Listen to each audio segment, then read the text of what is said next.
Voilà. Mesdames et messieurs, j'espère que vous avez vu l'atterrissage qu'on vient de faire du côté de la Namibie parce qu'on veut rencontrer Victoria Haihambo. Oui, elle va nous parler de son parcours. Elle va nous dire comment elle fait pour être coach. Elle est auteure et elle traverse tellement de choses, mais elle arrive à s'imposer. Victoria Haihambo, welcome on Afrikultures. Hello. Hello, Tessa. Thank you for having me. No, it's our pleasure to have you. All right. So tell us, what is the atmosphere right now? Why are you in Namibia right now? I'm in Ngodiva, and the temperature is average. It's a bit hot, but not too hot. Yeah. It's as if you're already on holidays. It's like already summer, but it's hot. The rain want to come. Sometimes it looks like it want to rain, but the rain never comes. It rained a few days ago, but it's hot. Okay. Victoria Haihambo, we are happy to have you on Afrikultures. So tell us, who is Victoria Haihambo? How can we describe her? Because we talked of a coach and author. How does she define herself? I'll define myself as a business coach, startup entrepreneur, author. In short, that is me. Okay. How did it all start? At what age did you believe that you could get in that world, particular world? When I was young, about 14 years, I love reading, and during school holiday, I often find myself reading novels and taking these novels back to the village because I grew up in Swakopmund, and I will come to the north part of Namibia, the village, and I will take most of my books there. When I run out of these storybooks, I'll start writing my own story. And then in the 9th grade, my English teacher assigned the class to write short story. Each one must write a short story. So I submitted mine, and it was met with doubt by the teacher because she couldn't believe that I could write such a compelling short story. But despite that, I continue pursuing my writing. Whenever I run out of novels, I'll write my own story. But then that time I was young, I never got to publish my books at that age. So how did it go up till your publication of your first book? Was it easy? The writing part, how did you do? What was the story about? The first book that I wrote is A Woman's Persistence, and that one was published in the year 2019. However, that one I published through traditional publisher, through a publishing house, and it took me 3 years to get my manuscript published. Then I went on self-publishing journey, which I discovered to be more rewarding than publishing through a publishing house. Okay, so tell us, what was that book talking about? What was the story about? It's about a lady who has to, who grew up from a very poor home, and she has to go through life challenges from school bullying, from through seeing her mother being abused by her fathers, workplace victimization. But then she overcome all those challenges. She kept being persistent until she finally succeeded with her studies as well as her getting the right employment, and eventually also starting a business one day. Yes. A woman's persistence. Does it reflect your life actually, Victoria? Yeah, part of it, because whatever I write is either issue that is happening within the community, and then I address it in form of fiction, or it's something that I myself went through, especially when it comes to school bullying and workplace victimization.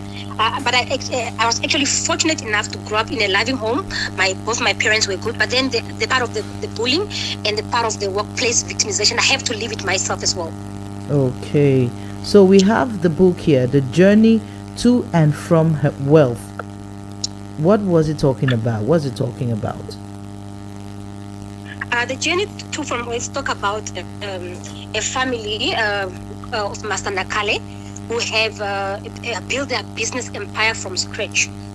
But then Master Nakale wanted to leave a legacy for his business. He's actually tried to see how can one actually build a business that survives beyond generation. how can one actually, does the business actually survive beyond when you are gone, or does it die a natural death with the owner of the business? So it just talk about how a business person can actually, while tackling business challenges, family issue, what can the person actually do to make the business grow beyond generation? How does the government, how does the people, the society in Namibia look at a woman who is actually a writer? Do they give you an opportunity to bring it out, or is just somebody who's writing a book and they say, oh, it's somebody, Victoria wanted to write something, she wrote it out, let us just look at her? Or does it have something that people feel the impact and go to listen to what or read what Victoria has consigned in the book?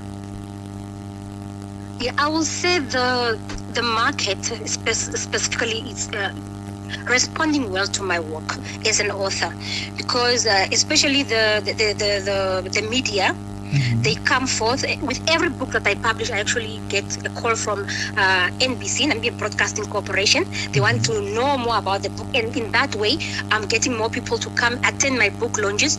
I'm getting more people to buy the books, as well as just building my brand as an author in Namibia is actually quite welcoming. However, from the side of government, there's not really much being done to support the work of the authors in Namibia. However, the process of publishing, especially as an author, it's quite easy. The National Library, for you to get at the ISBN, it's quite easy. It's not really cumbersome. Okay. So we are going to say that today Central Africa is already involved in the activities and the writing of Victoria. Certainly, yes, surely. And we hope that we are going to be having your books over here very soon for the women to be able to share, because we are looking like holding on. It's a love and care of loss and all the like journey forward of a woman. So tell us, I have the impression that with this particular book, you're trying to bring out, to share something that you felt in you and would like other women to understand how to manage it. The book Hold On, I wrote it shortly after my husband passed on, and it was quite an emotional time for me. And then because I take writing as therapy, it's actually sort of a healing process for me. Yes. And the book actually just to inspire. It's actually inspired by my own experience, and it tells a story of a woman caring for a husband battling with cancer. And then I'm drawing from my own loss, as well as the story of other women who have faced similar challenges. And through this narrative, I aim to offer hope and resilience to readers going through grief and adversity. Yes.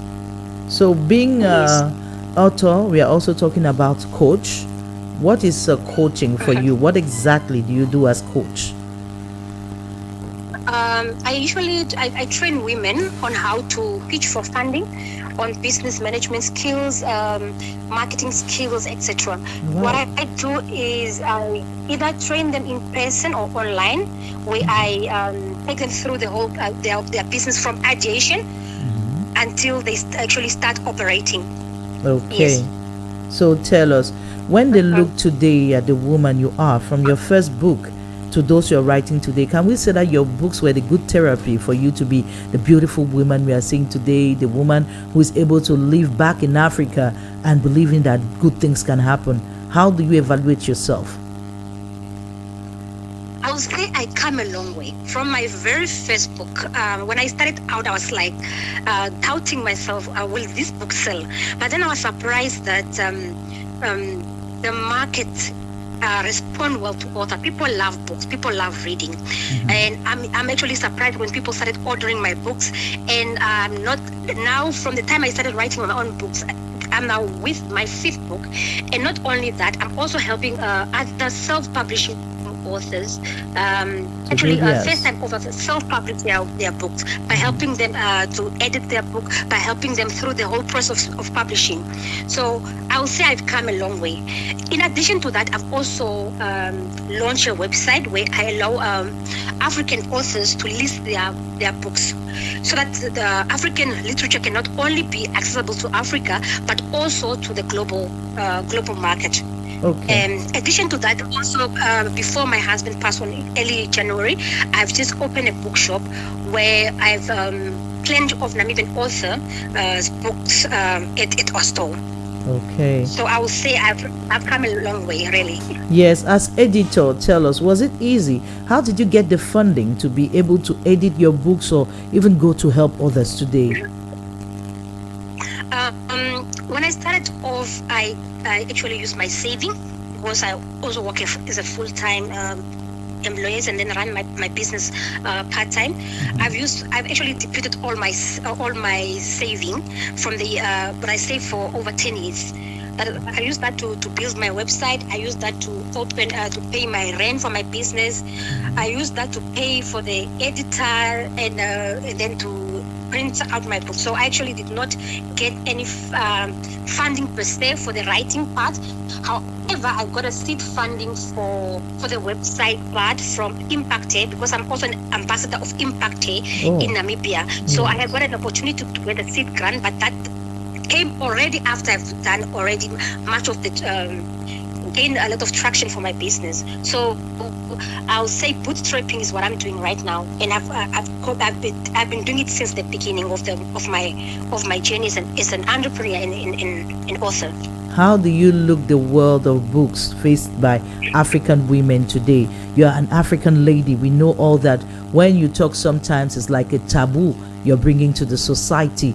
How does it feel to be that woman who stands and speaks and makes people to understand that there is something that they need to change at a particular time? Do you feel like a hero? Are you afraid sometimes? Or how do you really make it to happen in your mind? What I do is at first, when I started, like I mentioned, I was doubting myself. But now I've seen so many rewards coming from what I do that it just pushes me to do more. And we want to change the narrative of African women being in the background, but then to bring them in the forefront and to shine. I want to be an exemplary to other women who want to start writing, but they are fearing or of the society to say, who do this? Who do the thing she is? So it's all about just taking that leap of faith and just being persistent and consistent about what you do. Today we are seeing Victoria, a very strong woman who is now a widow. What word do you have to tell the other women? Can you tell them that the pain they are going through today, if they decide to do like you, writing and expressing it out, it's going to be a very good way to quench the pain? Tessa, I always live by my late husband's word that when he was going through the sickness, the cancer, he always used, when I want to do something, I launched my book when he was still not feeling with it, the last book in November. But he would always tell me life should go on. I should not stop doing what I do. He will always tell me like that. So he has so much faith, and that is what is still keeping me to keep going, because he was a man of faith. He was a man of faith, and I know he wouldn't want to hear that I've stopped for some reason, and that just keep pushing me further when I think about him and how he used to support my work and how much faith he had in what I do.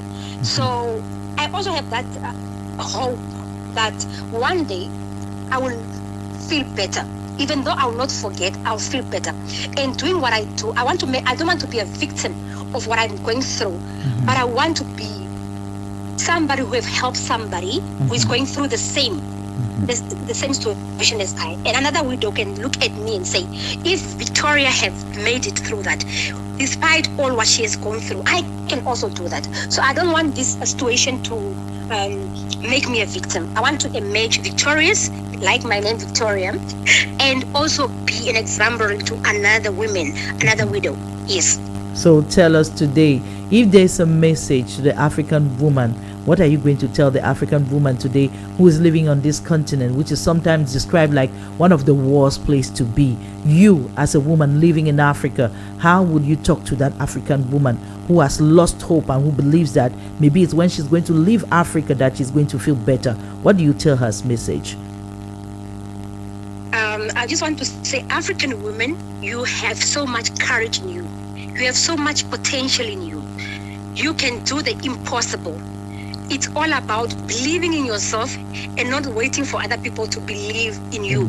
And one more thing is, not everybody will see your vision like you do yourself. So it's about you making that vision happen. When you take that leap of faith and you start seeing return or positive feedback from people, but you yourself have to believe in yourself first. If you don't believe in your dream, no one else will. You have what it takes to become what you want to become in life. Yes. Okay, Victoria, we thank you so much for have taken time to be with us today. We'd like you to send a message in your own language. Yes, your traditional language. We'd like to hear you today. Send a message to the youth out there listening to you, whom today will understand that it's not only staying there in Namibia that can open you the way. You can express yourself and find yourself like you're today talking to Central Africa. So what is that message in that your own language? We'd like to hear it. Oshiwana shanda Namibia unenenga o meme o tatukalentu nyonkumo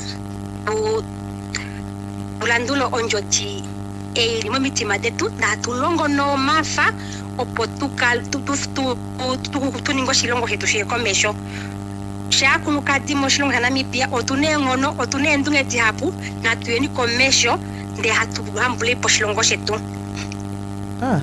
What language was that? What name do we give to that language? Oshiwambo. Oshiwambo. They were speaking it around me there. But you spoke it so well.